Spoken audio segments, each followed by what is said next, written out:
Hello and welcome to a new episode of the Yarnflakes podcast. My name is Audrey and this is a podcast where I talk about all of my knitting projects. So, hi, welcome and thank you so much for joining me. I hope you're doing well. I am. I have a little episode for you this week, short and nice, I hope, with two simple projects. This is the stockinette episode for those of you who are a fan of relaxing knits and mindless stockinette. I know I scared people with the last few episodes. It's been a while since we've been all stockinette here, but I have two projects that fill that requirement, as well as they are rather interestingly colored, so to say. And I will also quickly update you on another project which I shared last episode. So yes, I'm going to start. You can find timestamps to the different sections of the podcast in the description down below. So if you want to skip anything or look at a project in particular, feel free to look at that. I also put links to everything that I talk about, the patterns and the yarns that I will be mentioning, as well as links to my social media, my patterns platforms, my pattern shops, and also my Patreon page if you would like to support me and have access to some behind the scenes content. So let's start with what I'm wearing, which is a new design that I just published on Ravelry, Payhip and Lovecrafts in a couple of days because it takes just a little bit, but it should be available everywhere soon. And this is the simple tank top of this year. It is the Liserne top and it is an A-line top. So you start with the shoulders, which are knitted in this twisted rib motif, which is angled in stairs, and it's the same in the back. The back neck is rather low but round, and the front neck is shaped like a V, and then it's slightly rounded here at the top, at the bottom. And yeah, you have edging, which is made at the same time. There's no picking up required for this design. It's a slip stitch with a garter stitch at the edge. And once you join in around, you keep doing the slip stitch motif here and here, because you continuously increase as you knit in the round and you increase to have an A-line shape. So this is highly customizable. In the pattern I give you some instructions on how I spaced them, which is, I think, the quickest way you can do it. But if you want to have less increases, have more of a slow A-line or none at all, you can totally do this. So as you can see from me with my body shape, it doesn't look as wide here, but that's because it sort of matches how my body and my hips go, but it is very much wider on the hem than it is on the bust. And yeah, then you just do some quick ribbing at the bottom, and that's it. Very simple, very relaxing. The little detail that is important for this design is that it's actually the row gauge that's the most important, because the row gauge determines the fit of the upper body. So you really do need to get row gauge for this design. If not, unfortunately, both your neck and your armhole depth might be wrong. And you see here how it covers my bra strap. If it's lower, you might have some issues with that. So it's all included in the pattern. Some tips on how to check how your yarn grows. When you're at this point before joining in the round, you can measure. And so that's kind of the thing. Get row gauge. But the nice thing with that is that typically you want to have stitch gauge, and if you don't have exact row gauge with most patterns, you can sort of fiddle. Here it's the opposite. You need to get the row gauge, which is 31 stitches per 10 centimeter. No, 31 rows per 10 centimeter. But if you, in order to have that, you don't have the correct stitch gauge, that's fine. You have a range where you can make it right. And that's sort of the nice thing about having an A-line shape on the body is that it quickly gets fixed. And the pattern tells you if you have too much of a difference, how to fix it. But yeah, that's kind of the thing that I wanted to say. It's all explained in the pattern, but I just wanted to drag your attention to that because it is the roll gauge that is the most important for this.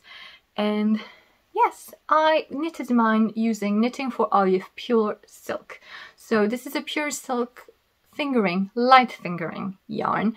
It's very fine, and I believe if you were to knit it on its own, you would need a rather tight gauge. So yeah, it's a really nice yarn. I find that it's kind of in between. You know, some silks are so smooth and slippery, and others are a bit more textured, you know, a bit more like Tassa silk or something, and they have some bits of vegetable in them or something. No, vegetable. Grass in them, and I find that this one was kind of in between. You know, it has a really nice drape, it's flowy, it was gliding nicely, but if you look at the texture, it still has some interesting texture, and it's super soft to wear, super pleasant. And yeah, so I have to hold it double. I find it's a nice yarn to use. It is not as expensive as it could be, considering it's pure silk. But yeah, like I said, I don't think you could really use it on its own for a summer garment without going very tight in gauge.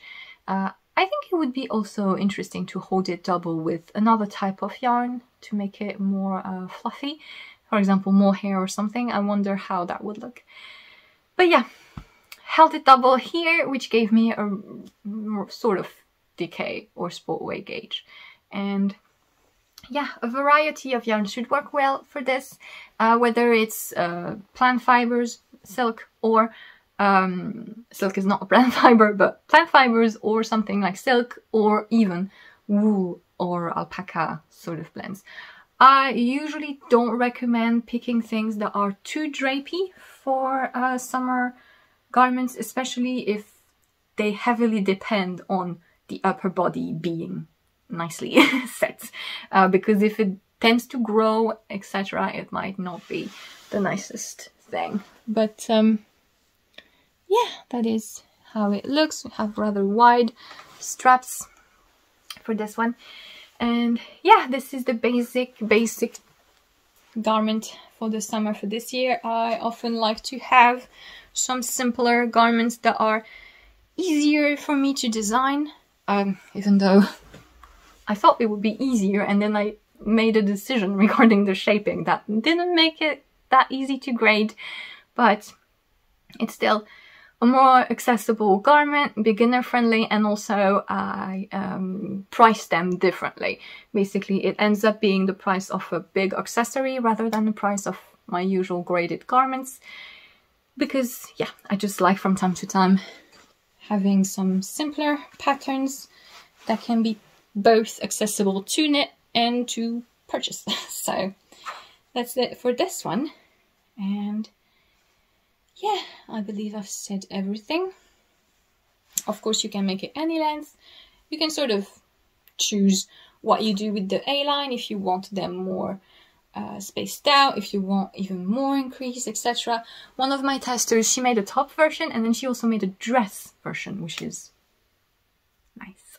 And yeah, if you do like it, it's now available on Ravelry, Payhip, and should be on Lovecraft in a day or so. It just takes a little bit more time, like I said. And there is 15% off for the release on Ravelry with the code Liserne. I don't know how to pronounce that in an English way, but yes. I really hope you enjoyed this more simpler garment, and yeah, I'm gonna move on since I'm still in stockinette mode. And so I'm really in the mood to make different color combinations. I don't know what it is. I just feel like making spring things, like putting together pinks and greens and light blues and things. I don't know. And so I saw that at the beginning of April, I believe, Artemis Yarns, which is a French dyer, which I really appreciate, she had an update. So she has two shops actually. She has Artemis Yarns, which that brand is acid dye, and she makes lots of really candied, fresh, bright colors with speckles, sometimes interesting variations. And yeah, I really like the really freshness of her colorways. She also has the brand Ivy Fiber Co, which is more of a natural wool dyed with natural plants, so, or bugs or things, whatever you use for the natural dyes. And yeah, I like both of her brands. And I saw that she had this update on the acid dye bubbly ambience. And yeah, so I had a look at her shop and I treated myself to these. So when I bought them, I wasn't sure what they would become, if they would be for a project altogether, or I thought I might as well just do socks because I'm in the mood to make fun colored socks. But I received the skeins and they just all looked so nice. I just decided to go for it. So I showed you this garment in my little pose vlog a couple of weekends ago. I do some vlogs which are really just music videos where I don't talk and I just show what I'm working on, show plants and things and foods, etc. And so I showed you this project. And it was kind of funny because someone commented, "Oh, that's an odd choice of colors for you." And I'm like, yes, you are right. You are right. But I love it. I really, really like them together. So these colors are her soft sock base, which is a merino nylon basic. This is Lullaby, which is a peachy pink with ochre and lilac speckles. Lavender Field, which is this lilac purpley with ochre speckles, and Zephyr, which is this mint blue. It's more green than what you actually see here, with ochre speckles. They all go really well together because they sort of have the same speckles, or speckles that match the other color. And I also got this Marde yarn, which is her Celine base, and this is undyed basically. It's just essentially the same fiber composition, merino and nylon, but it's a 2-ply yarn and 1 ply is black and 1 ply is white. And I just really like it all together. I wanted to make a basic garment, something simple and fun, and to have like a basic spring feeling fun sweater. And I realized I didn't have a design of my own, which was a basic regular fingering weight gauge raglan, because I have some raglans that are more looser gauge, so because they're for the summer or something. The only raglan that I had at the gauge that I wanted, which is 25 stitches per 10 centimeter, which is a standard fingering weight gauge. I have the Centaurea design, but it's more of a low raglan with cables and like a specific type of neckline. And yeah, I wanted something more simple, more fitted, that could be worked at different types of ease for people. And so I decided I might as well make a design. And so this will be a basic fingering weight raglan, as you can see, knitted top down. And yeah, some twisted ribbing for the finishing touches. And so this is how it looks like. I decided to make mine in stripes, and of course this will be totally customizable. You can make it in one color, you can make it in a variety of colors if you do choose to use the stripe motif. I wrote the stripe sequence outside of the general instructions, and you can really do what you want. You can use any number of colors, you can also do stripes of different size, etc. So what I did is that I started my sweater with one color. The way I like to do raglans is I start flat for the back of the neck and the shoulders, and then I increase a bit on the edges here before joining in the round. The other way that you could make a raglan is you start in the round and then you do short rows at the same time as the raglan. Both work. I tend to prefer the flat first, because then I pick up stitches for the neckline and it's more sturdy, and I just like that better. I'm more comfortable shaping the round neck like this. It's personal preference, I guess.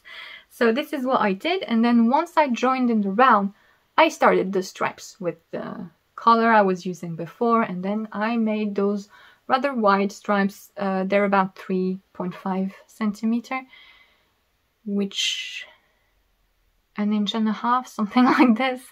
And yeah, I decided to have the marred color in between each other color, which I think is really fun and gives it some like nice thing. But it means I'm not so sure that I have enough left for the second sleeve. Normally, I have 2 grams left. I should have 2 grams left once I'm done with the second sleeve, but yeah, so it's too little to be really comfortable, so we'll see. But yeah, I also did a slip stitch round when I was changing colors, like nothing too exceptional, right? But I thought it was nice to sort of blend things a bit more. Of course, if you prefer a more neat transition, you could do that. Like I said, it's going to be so simple and so customizable. Stripes, no stripes. You could even do stripes with a different textured yarn, like mohair, for example. And yeah, so this will be a basic fingering weight raglan, and when you're seeing this, the test should have already started. So yeah, it should come out in the summer, normally, if all goes well. But yeah, I made mine relatively cropped as usual.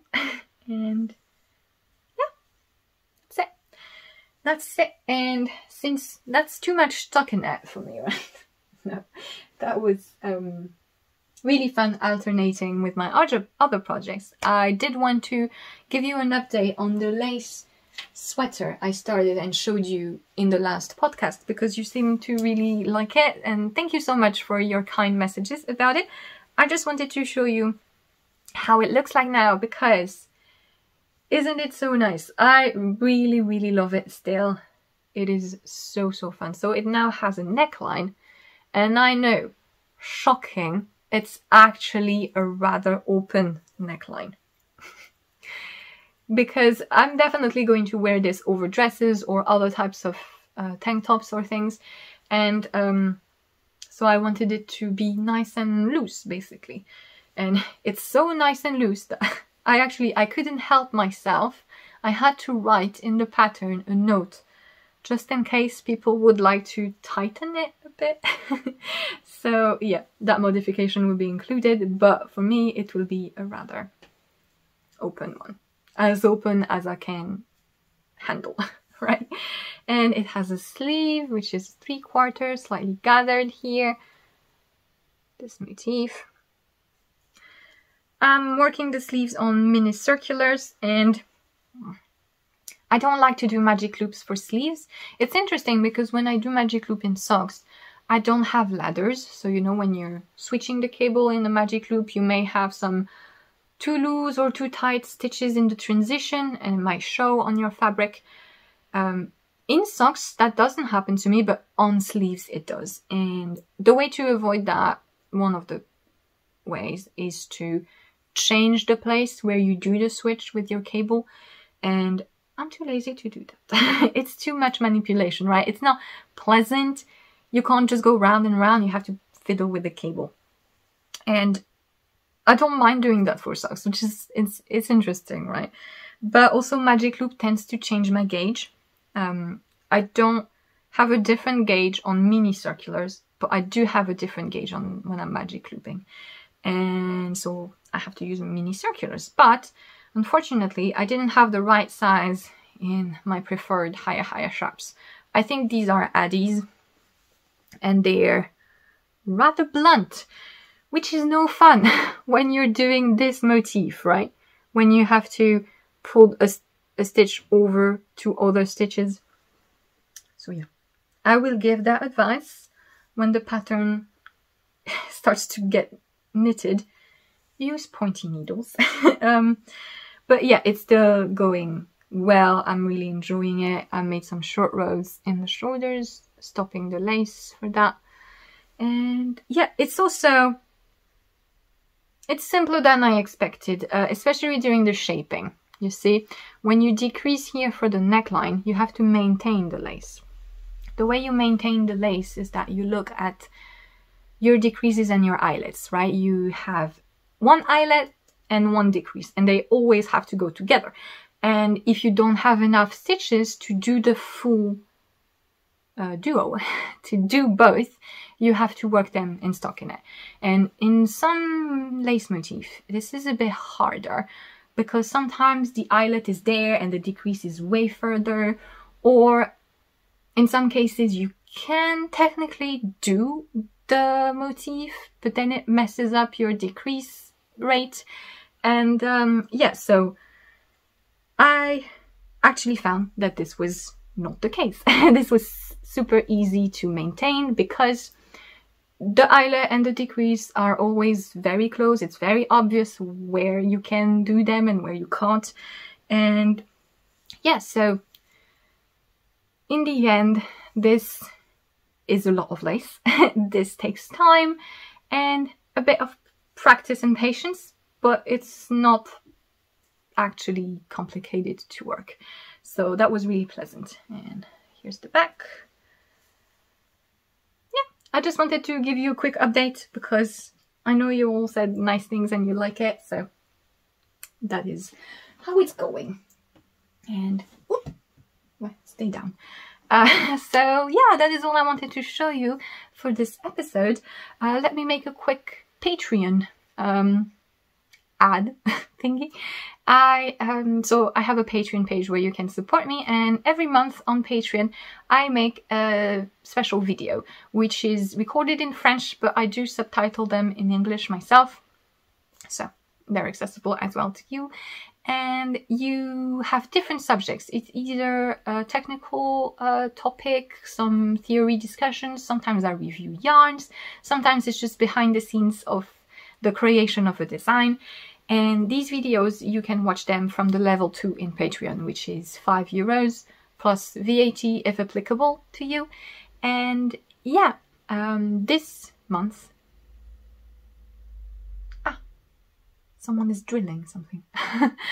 This month, the video is about plies. So, you know, the number of plies a yarn has, and sometimes you have single, 3-ply, 2-ply, 4-ply, etc, etc. And that is a characteristic of yarns that is super important, and that really changes a lot in terms of the motif, how they look, how it's going to look if you knit a lace in single ply versus in 3-ply, color work in 6 super twisted ply versus 2-ply or single ply. Cables is also a good one.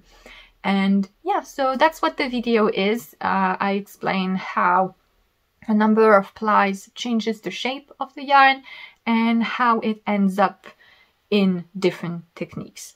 So yeah, if that interests you, I will be very happy to welcome you over on Patreon. And yes, you can have access to all the previous videos that were published. It's a bit over 2 years now. And when you join Patreon, even if you just join for 1 month, which is great, there is absolutely no need to stay for any amount of time. You come in, you leave, and as soon as you're subscribed just for 1 month, you can see all the previous videos during that time. So yeah, I hope you enjoyed this video. Thank you so much for watching it, and yeah, I will see you in a couple of weeks where we will continue the sock collection, the little textured socks that I started releasing last month. And yeah, thank you so much for watching. I wish you a very happy evening, afternoon, whenever it is when you're watching this, and I will see you next time. Bye!